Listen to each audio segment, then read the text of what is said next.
वमा खलक़तुल जिन्ना वल इंसा इल्ला लियअबुदून। ऐ जिन्नात और इंसानों, हमने तुमको अपनी इबादत के लिए पैदा किया है। और कुरान के 29वें पारे में अल्लाह ताला ने इसको थोड़ा सा और खोल दिया है। अल्लज़ी खलक़ल मौता वल हयाता लियब्लुवकुम अय्युकुम अहसनु अमला। मेरे बंदो, हमने तुम्हारे जीवन और मृत्यु का जो निजाम बनाया, तुम्हारी जिंदगी और मौत का जो सिस्टम बनाया, इसलिए बनाया हम तुम्हारी परीक्षा लेना चाहते हैं, हम तुम्हारा इम्तिहान लेना चाहते हैं। लियब्लुवकुम अय्युकुम अहसनु अमला, कि तुम में कौन अच्छा अमल करता है, कौन ऐसा अमल करता है जो अल्लाह को राजी करने वाला, अल्लाह को खुश करने वाला है। तो हमारा मकसद अल्लाह को खुश करना है। हम जब कुर्बानी करते हैं ना अपने जानवरों को, तो कुर्बानी के टाइम हम जो दुआ पढ़ते हैं, दुआ में हम एक बात कहते हैं, इन्ना सलाती व नुसुकी व महयाया व ममाती लिल्लाहि रब्बिल आलमीन। बेशक मेरी नमाज, मेरी कुर्बानी, मेरा जीना, मेरा मरना सब अल्लाह रब्बुल आलमीन के लिए है। तो हमारी जिंदगी अल्लाह को राजी करने के लिए हमें सबसे ज्यादा अगर किसी से मोहब्बत होनी चाहिए तो अल्लाह से होनी चाहिए। अगर हम अल्लाह से ज्यादा मोहब्बत अपनी औलाद से करते हैं, अल्लाह से ज्यादा मोहब्बत अपने माल से करते हैं, अल्लाह से ज्यादा मोहब्बत अपने रिश्तेदारों से करते हैं, अल्लाह से ज्यादा मोहब्बत अपनी शोहरत और इज्जत से करते हैं, मेरे प्यारे साथियों, ये भी अल्लाह के साथ शिर्क करना है। कुरान का दूसरा पारा उठाओ, अल्लाह फरमाता है व मिनन नासि मन यत्तखिज़ु मिन दूनिल्लाहि अंदादन युहिब्बूनहुम कहुब्बिल्लाह। कुछ लोग अल्लाह का दर्जा दूसरों को देने लगते हैं, अल्लाह के बराबर दूसरों को ठहराने लगते हैं। वल्लज़ीना आमनू अशद्दु हुब्बन लिल्लाह। जबकि एक मोमिन, एक ईमान वाला सबसे ज्यादा अगर किसी से मोहब्बत करता है तो अल्लाह से करता है। और अगर हम अल्लाह से मोहब्बत नहीं करेंगे, अपनी जिंदगी के मकसद को पूरा नहीं करेंगे, अल्लाह के दीन से पलट जाएंगे, तो वही होगा हमारे साथ जो फलस्तीन में हो रहा है। ये अल्लाह का कानून है। अल्लाह ने कुरान में बता दिया कि अगर तुम फिर जाओगे, हम बदल के दूसरी कौम को ले आएंगे। या अय्युहल्लज़ीना आमनू मन यर्तद्द मिनकुम अन दीनिही फसौफा यातिल्लाहु बिक़ौमिन। ऐ ईमान वालो, अगर तुम अल्लाह के दीन से पलट जाओगे, अगर तुम अल्लाह के दीन से पीछे हो जाओगे, फिर जाओगे, अल्लाह ताला दूसरी कौम को ले आएगा और ऐसी कौम को लाएगा युहिब्बुहुम व युहिब्बूनहु। अल्लाह उनसे मोहब्बत करेगा, वो अल्लाह से मोहब्बत करेंगे। अज़िल्लतिन अलल मोमिनीन, जो ईमान वालों के लिए बड़े नर्म होंगे। इज़्ज़तिन अलल काफिरीन, और काफिरों के लिए बड़े सख्त होंगे। युजाहिदून फी सबीलिल्लाह, अल्लाह ऐसे लोगों को लाएगा जो अल्लाह की राह में जिहाद करेंगे। वला यखाफून लौमत लाइम, और किसी की परवाह नहीं करेंगे, किसी से डरेंगे नहीं। अगर हम अल्लाह से मोहब्बत नहीं करेंगे, हम परवाह नहीं करेंगे कि अल्लाह हमसे खुश है कि नहीं, अल्लाह हमसे नाराज तो नहीं है, अगर हम इस बात की परवाह करना बंद कर देंगे, अल्लाह दूसरी कौम को ले आएगा और अल्लाह हमें जमीन से मिटा देगा। और आज हम कायनात में ये चीज मेरे भाइयों हम देख रहे हैं। तो आज की तकरीर का मेरा मौजू क्या है? वो कौन सी ऐसी चीजें हैं जो अल्लाह को पसंद नहीं है, जिनका नाम लेकर के अल्लाह ने कहा कि ये काम मत करना, ये काम मुझे पसंद नहीं है, मैं ये काम पसंद नहीं करता, अगर ये करोगे तो मैं नाराज हो जाऊंगा। भाई मोहब्बत करते हो ना अल्लाह से? अगर अल्लाह से मोहब्बत करते हो तो फिर परवाह करनी पड़ेगी कि अल्लाह को क्या पसंद है और क्या नापसंद है। तो आज हमारी तकरीर का टॉपिक है अल्लाह को क्या नापसंद है।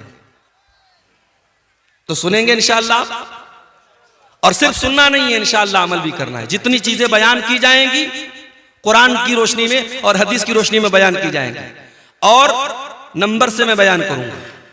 और मकसद यह है कि इन चीजों से हम अपने आप को बचाएं, जिन चीजों का नाम लेकर के अल्लाह ने कहा कि ये चीज हमें पसंद नहीं है। आइए कुरान का दूसरा पारा खोलते हैं। अल्लाह फरमाता है वक़ातिलू फी सबीलिल्लाहिल्लज़ीना युक़ातिलूनकुम। ऐ ईमान वालो, तुम उनसे जंग करो जो तुमसे जंग करते हैं, तुम उनसे लड़ाई करो जो तुमसे लड़ाई करते हैं। वला तातदू, और देखो लड़ाई के मैदान में हद से तजावुज न करना, अल्लाह की बनाई हुई हद को पार न करना। इन्नल्लाह ला युहिब्बुल मुअतदीन, अल्लाह ताला हद पार करने वालों को पसंद नहीं करता। दुनिया वालों ने एक उसूल बनाया है। क्या उसूल है? Everything is fair in love and वार, प्यार में और जंग में सब जायज है। देखो आज जंग में क्या हो रहा है।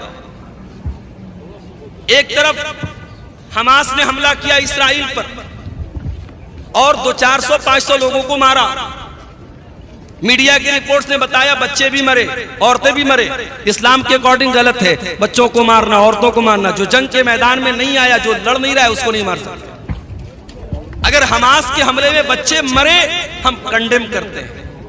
अगर हमास के हमले में बेकसूर मरे, हम मजम्मत करते हैं, हम निंदा करते हैं उसकी। मगर बदले में क्या हुआ?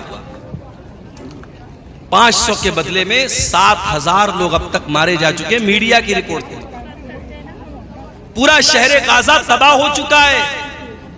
हॉस्पिटलों के ऊपर बमबारी हो रही है। छोटे छोटे मासूम बच्चे मर रहे हैं और दुनिया के कानों पर कोई फर्क नहीं पड़ रहा है। तो मेरे भाई, ये जंग है। जंग में लोग कहते हैं सब जायज है, बच्चे मरे जायज है, औरतें मरे जायज है। मेरे नबी ने क्या फरमाया? मेरे नबी जब जंग के मैदान में अपने सहाबा को भेजते हैं तो क्या फरमाते हैं? उगुजू बिस्मिल्लाही, जाओ अल्लाह का नाम लेकर के लड़ो। वक़ातिलू फी सबीलिल्लाह, और जाओ तुम अल्लाह के रास्ते में जाकर के लड़ो। वला तक़तुलू वलीदन, किसी बच्चे को कत्ल न करना। वला तक़तुलू शैखन फ़ानिया, कोई ऐसा बूढ़ा इंसान है जो जंग के मैदान में लड़ नहीं रहा है, जो मैदान जंग से किनारे है, उसको खबरदार कत्ल न करना। वला तगुल्लू, जंग के मैदान में भी किसी के साथ खयानत मत करना, किसी के साथ धोखा मत करना, किसी के साथ फ्रॉड मत करना। वला तक़तऊ शजरतन, किसी पेड़ को न काटना, किसी इबादतगाह को मत गिराना, किसी के पूजा स्थल को मत गिराना। ये इस्लाम ने उसूल बताए। दुनिया का उसूल है जंग में सब जायज है। मेरे नबी का उसूल है नहीं, जंग के मैदान में भी सब जायज नहीं है। वही बात कुरान कह रहा है, ऐ ईमान वालो, जब तुम अपने दुश्मनों से जंग करो, जब तुम अपने दुश्मनों से लड़ाई करो, वला तातदू, तो हद पार मत करो। अल्लाह ताला ने हर चीज की हद बनाई। इंसान जवान होता है, लड़का बालिग होता है, लड़की बालिग होती है। अल्लाह ने दोनों के अंदर जिनसी ख्वाहिश रखी है, सेक्सुअल डिजायर रखा है। मर्द को औरत की जरूरत है, औरत को मर्द की जरूरत है। अल्लाह ने इस ख्वाहिश को पूरा करने का जायज तरीका निकाह को बनाया। लड़का लड़की का निकाह कर दिया जाए, उनकी ख्वाहिश को सही तरीके से पूरा किया जाए। अब वही लड़का और वही लड़की अगर जिना का रास्ता अपनाए, अगर बदकारी का रास्ता अपनाए, अगर गलत लोगों से रिलेशनशिप कायम करे, मेरे प्यारे साथियों, यही अल्लाह की हद से तजावुज करना है। और अल्लाह फरमाता है, वला तातदू इन्नल्लाह ला युहिब्बुल मुअतदीन, अल्लाह की हद कभी पार मत करना। अल्लाह हद पार करने वालों को पसंद नहीं करता है। आपके इलाके में लड़कियों को हिस्सा देते हैं वरासत में? बोलो भाई, क्या लड़की बाप की वरासत में हिस्सा पाती है आपके इलाके में? नहीं पाती। मैं जानता हूं नहीं पाती है। क्यों? अरे हमने लड़की की शादी कर दी, जहेज लंबा चौड़ा जहेज दे दिया, अब क्या वरासत में हिस्सा भी दे? ये मेंटेलिटी है हमारी। बाप का इंतकाल हुआ, मां का इंतकाल हुआ, मां ने कपड़ा छोड़ा, मां ने जेवरात छोड़े, बाप ने जमीन छोड़ी। बाप और मां के उस सारे तरके में, सारी प्रॉपर्टी में कुरान कहता है जिस तरीके से बेटे का हिस्सा है वैसे ही बेटी का हिस्सा है। और आज हम पक्के मुसलमान, कुरान और हदीस पर अमल करने वाले, हमारे समाज में बेटी का कोई हक नहीं है। बेटी मांग ले तो समाज कहता है कितनी बेगैरत लड़की है, बाप की जायदाद में से हिस्सा मांग ले। अल्लाह ताला ने जब सूरह निसा के अंदर जमीन और जायदाद के मसले बयान किए, फरमाया तिल्का हुदूदुल्लाह, ये मैं जो हिस्सा तरका बयान कर रहा हूं मेरे बंदो, ये अल्लाह की बनाई हुई हदें हैं, इन हदों को कभी पार न करना। ये अल्लाह का बनाया हुआ कानून है, अल्लाह के कानून को तुम कभी न तोड़ना। मेरे प्यारे साथियों, आप कार चलाते हैं, रास्ते में ट्रैफिक पुलिस वाले खड़े हैं, ट्रैफिक का नियम है कार चलाने वाला सीट बेल्ट लगा करके चलेगा, बाइक चलाने वाला हेलमेट लगा करके चलेगा। अगर कहीं पर सिग्नल है तो रेड सिग्नल होने पर गाड़ी आगे बढ़ाएगा और ग्रीन सिग्नल होने पर वो गाड़ी आगे नहीं बढ़ाएगा। ये ट्रैफिक के बनाए हुए कानून है। हमने ट्रैफिक का सिग्नल तोड़ दिया, हमने हेलमेट नहीं लगाया, हमने कार चलाने के टाइम सीट बेल्ट नहीं लगाया, कैमरा लगा हुआ है, ऑटोमेटिक कैमरा लगाए, कैमरे में फोटो आ गया कि जनाब आपने सीट बेल्ट नहीं लगाया, आपने हेलमेट नहीं लगाया। आज ऑटोमेटिक सिस्टम हो चुका है, आपके मोबाइल के ऊपर मैसेज आ गया, आप हेलमेट के बगैर गाड़ी चला रहे थे, 500 रुपए की पेनाल्टी लग गई। सीट बेल्ट के बगैर आप